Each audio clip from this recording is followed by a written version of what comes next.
My sisters and brothers, I greet you all with the love and peace of the Lord.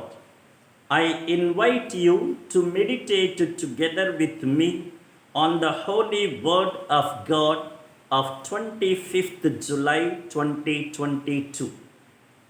The trust and interest. The indicative of our reflection. The greatness of a follower is not in doing extraordinary things, but in surrendering totally even the ordinary things. It is not winning the laurels of the world, but winning the heart of the Master. We celebrated today the feast of Saint James, one of the 12 apostles, a son of Zebedee and the brother of John the Apostle. He is also known as James the Great in order to distinguish him from the other James, the son of Alphaeus and the brother of Jesus, James the Just. He is considered to be the first apostle martyred. The gospel passage of the day may present him as a self-seeker interested in power and position through the recommendation by his mother.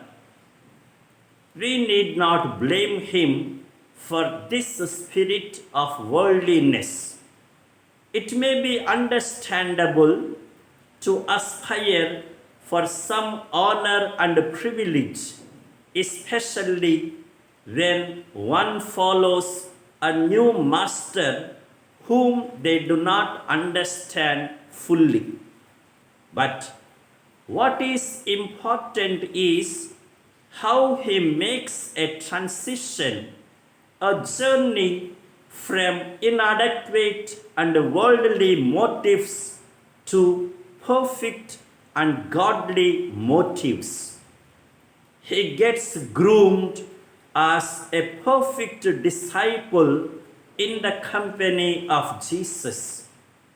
He grows into the perfect mold and stature of a worthy disciple of Christ. This is in perfect tune with the direction of both the readings. He becomes that clay jar mentioned by St. Paul in the first reading.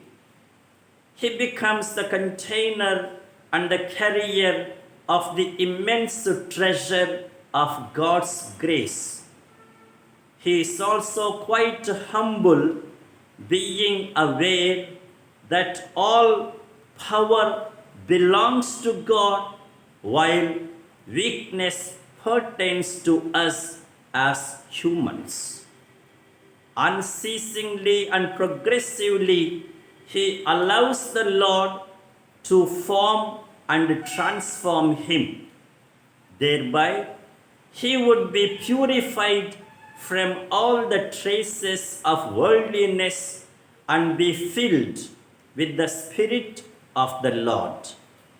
Such a spirit is marked by becoming a servant who obeys and serves, just as the Master did. This is in contrast to the spirit of the world that wants to be a boss and dominate over others and demand to be served by all. Such spirit of the Lord is willing and prompt to drink the cup of suffering for the sake of the Lord. This is in perfect symphony with the Master and quite in line with St. Paul in the first reading.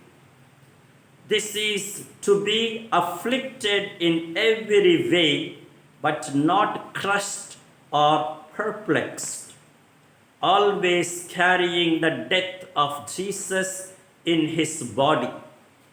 This is why he joyfully embraced martyrdom, so that death is at work in us, but life in others. And now the imperative for our life. Saint James the Apostle was on the Lord's own mission of bringing people closer to God. He persevered even to the point of death. All this was possible only because he had a passionate love for the Lord.